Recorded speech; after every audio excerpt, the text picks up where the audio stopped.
आज हम आपको एनसीईआरटी क्लास 11 की accounts line by line explanation की पार्ट 4 वीडियो पढ़ाने जा रहे हैं। इसमें हम आपको ऑर्गेनाइजेशन बताएंगे। बच्चों, पढ़ाने से पहले हम आपको बताएं कि इस वीडियो को एंड तक देखिएगा और इसको लाइक, सब्सक्राइब एंड शेयर करिएगा। शेयर ज़्यादा से ज़्यादा करिएगा और बेल आइकन प्रेस करिएगा जिससे आपको आगे की वीडियोस मिलती रहें। ये वीडियो बिल्कुल फ्री है और इसके नोट्स भी हम आपको प्रोवाइड कराएंगे। बट पहले हम आपको थ्योरी के जितने भी पोर्शन हम आपको क्लियर कर दें। तो बच्चों, आते हैं ऑर्गेनाइजेशन क्या होता है। ऑर्गेनाइजेशन मतलब होता है कि जहाँ पे कोई भी चीज़ ऑर्गेनाइज हो। ठीक है, तो कुछ चीज़ें परमानेंटली होती हैं, कुछ चीज़ें होती हैं टाइम वीक होती हैं।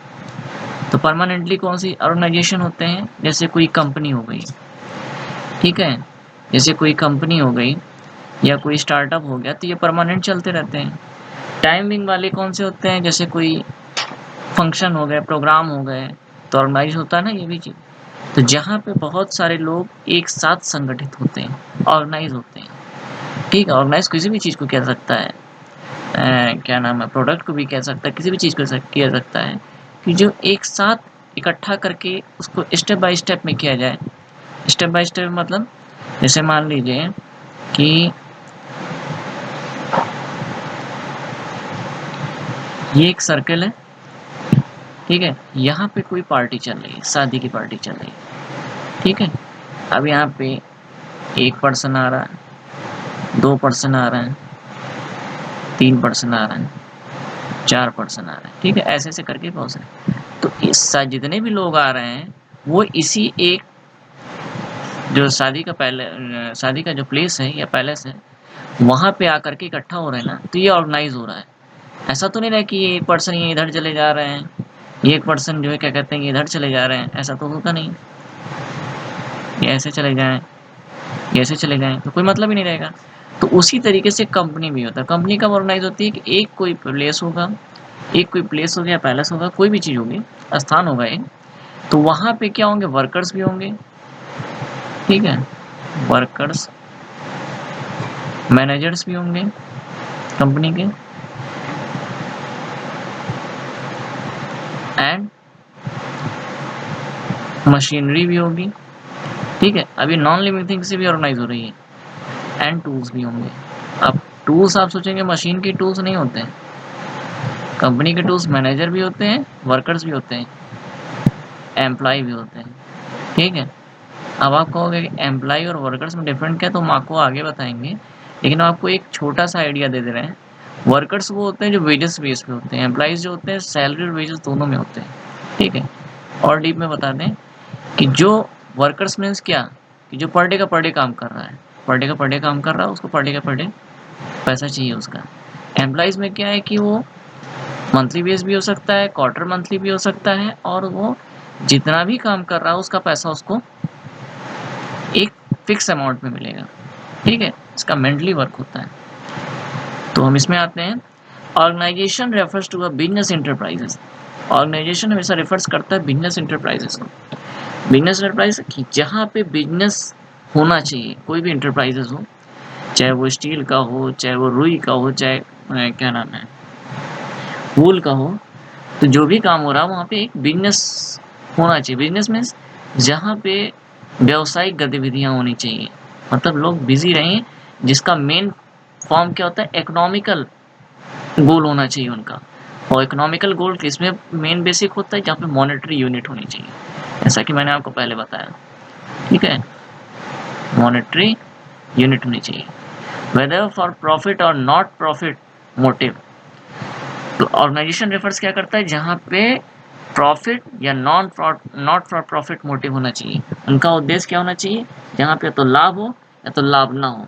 तो लाभ कहाँ पे होगा, जहाँ पे कंपनी होगी, और लाभ जहाँ पे नहीं होगा वहाँ पे क्या होगा, जैसे शादी पार्टी यहाँ पे होता है, वैसे लाभ यहाँ भी देखा जाता है, लोग जाते हैं खाने पीने के लिए भी जाते हैं। ठीक है,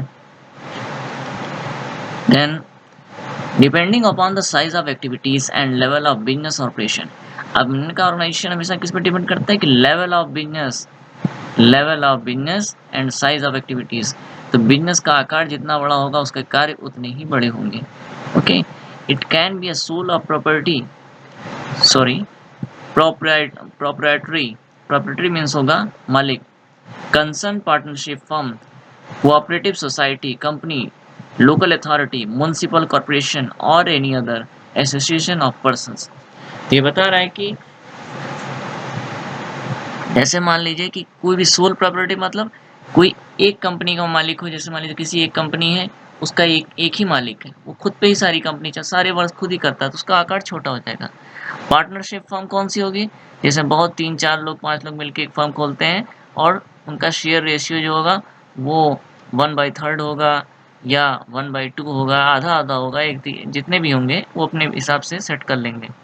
ओके, कोऑपरेटिव सोसाइटी, जो छोटी छोटी सोसाइटी होती हैं, जैसे मान लीजिए जो सोसाइटी में सोशल वर्क की तरह काम करती हैं, जैसे कोऑपरेटिव, तो क्या करती हैं सहयोग करने के लिए। तो कोऑपरेटिव का मीन ही होता है जैसे जहाँ पे जो चीज़ें बैंक वगैरह नहीं पहुँच पाती वहाँ पे कोऑपरेटिव का वर्क होता है। जैसे इनका काम क्या होता है कि ग्रामीण किसानों को लोन देना, उनके बैंकिंग चलाना, ये सब वगैरह होता है। ठीक है, और क्या नाम है, डिपॉजिट एंड लोन दोनों होता है इनका। कंपनी लोकल अथॉरिटी, कंपनी भी हो सकती है, लोकल अथॉरिटी भी हो सकती है। म्युनिसिपल कॉर्पोरेशन, म्युनिसिपल कॉर्पोरेशन कौन से होंगे, जैसे नगर निगम वगैरह, जिनके भी तो ऑर्गेनाइजेशन होता है ना गवर्नमेंट के अंदर। और एनी एडमिनिस्ट्रेशन ऑफ पर्सन, कोई भी एक पर्सन हो सकता है जिसके अंदर में 4-5 लोग, लेकिन जिनका मोटिव एक होना चाहिए और एक प्लेस होना चाहिए जहाँ पे लोग एक ही उद्देश्य से टिके हो। ठीक है, तो ये हो गया ऑर्गेनाइजेशन। नेक्स्ट हम आपको बताते हैं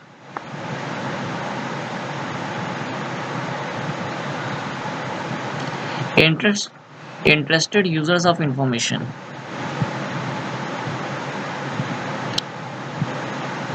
Accounting is accounting is a means by which necessary financial information about business enterprises is communicated and is also called the language of business. Accounting means होता है कि जिसमें financial information के बारे में बिजनेस इंटरप्राइज जो होती है वो कम्युनिकेट करती है, कि जिस लैंग्वेज में कम्युनिकेट करती है उस चीज़ को हम क्या कहते हैं, फिनेंशियल इंफॉर्मेशन कहते हैं।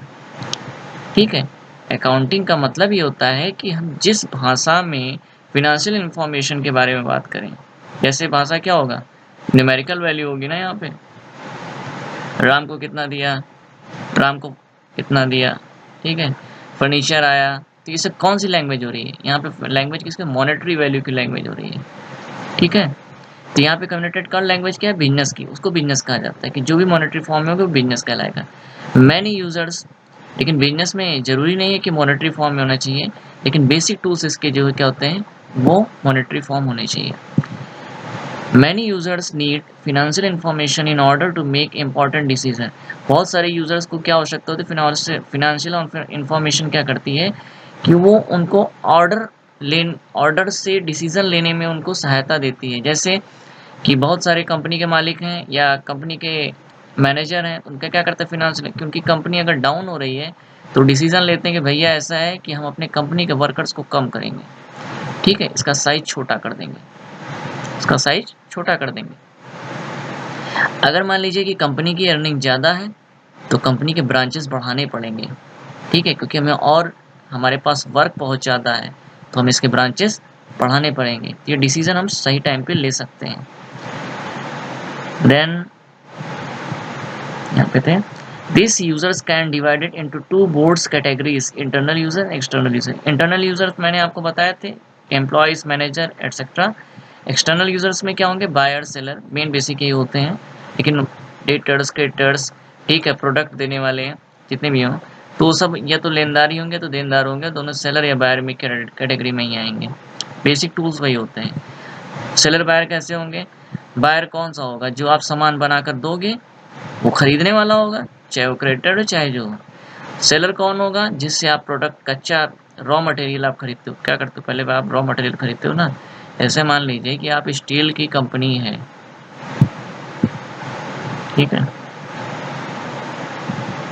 जैसे मान लीजिए टाटा स्टील है, सॉरी,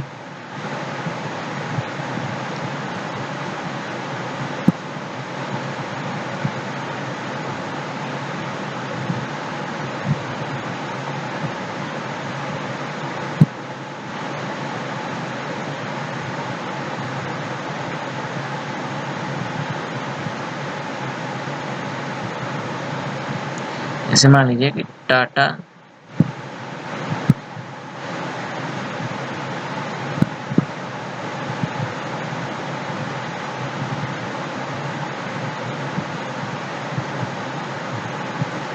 टाटा स्टील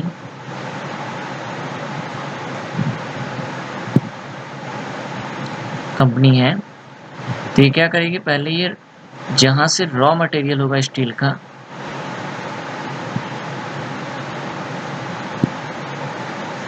उसको क्या करेगी, परचेस करेगी, फिर उसमें फिनिशिंग करके इसको ये क्या करेगी, सेल करेगी। किसमें करती है,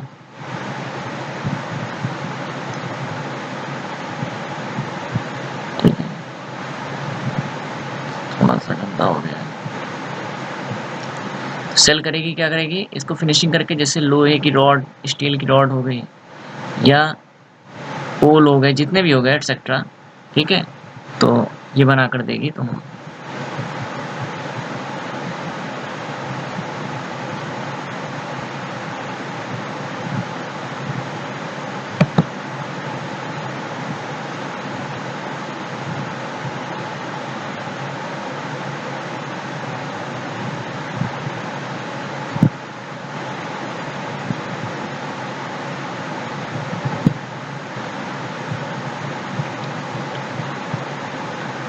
अब देखिए हमें बताएगा, internal users include chief executive, financial officer, vice president, business unit managers, plan managers, store managers, line supervisor etcetera. ठीक है, मैंने आपको बताया ना, एम्प्लॉयज एंड मैनेजर। तो internal user manager include manager में कौन है, चीफ एग्जीक्यूटिव कौन होते हैं, एम्प्लॉयज में ही आएंगे ना। फाइनेंशियल ऑफिसर कौन होगा, एम्प्लॉयज में होंगे। वाइस प्रेसिडेंट कौन होगा, मैनेजर से ऊपर होते हैं, ये भी एम्प्लॉयज में आएंगे। बिजनेस यूनिट मैनेजर, ये भी इंटरनल है, क्योंकि जो इंटरनल एक्सटर्नल यूजर्स कौन include, present and potential investor, share holder.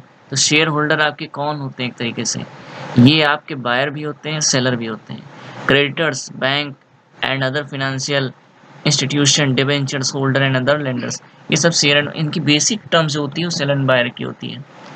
Tax authorities, regulatory agencies, तो ये क्या होगी, आपके क्रेडिटर होंगे, पैसा लेने वाले हैं, इनकी बेसिक मान लीजिए सेलर या बायर। ठीक है, अब आप कहोगे कि सेलर बायर कैसे हो सकते हैं, भाई टैक्स अथॉरिटी है। टैक्स अथॉरिटी क्या करती है कि भैया आपको कहीं पे, आप जहाँ पे कंपनी लगाए वहाँ से आपको टैक्स लेती है, उसके बदले में कुछ देती है ना, आपको ज़मीन मिल रही है ना, आप उसके अधिकार क्षेत्र की चीज़ें ले रहे हो ना।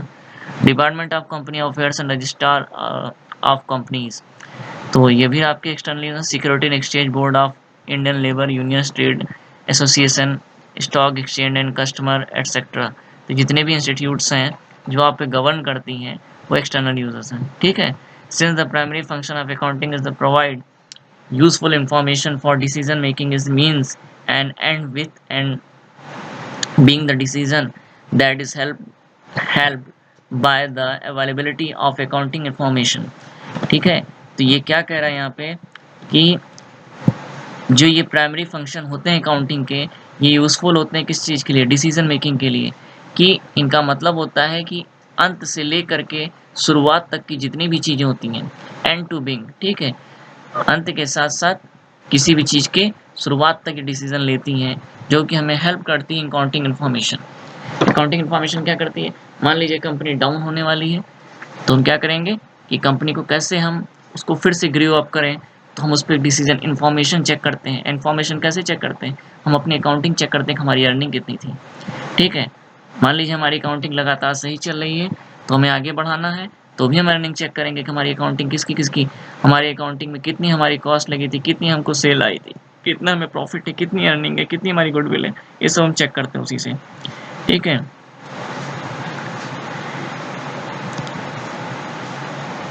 you will study about the types of accounting information and its users later in this chapter। आप यहाँ पे स्टडी करोगे कि टाइप्स ऑफ अकाउंटिंग इन्फॉर्मेशन की, इन्फॉर्मेशन तो होती है लेकिन कितने तरीके की इन्फॉर्मेशन होती है, तो उस चैप्टर के अंदर देखोगे। तो हम आपको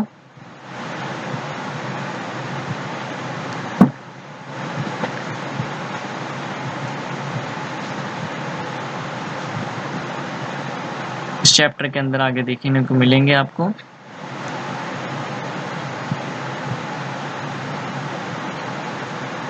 तो नेक्स्ट हम आपको ये हो गया। नेक्स्ट हम आपको ये box two and accounting as a source of information हम आपको पढ़ाएंगे। ये हम आपको पार्ट 5 वीडियो पढ़ाएंगे। आज के लिए इतना ही। Thank you very much.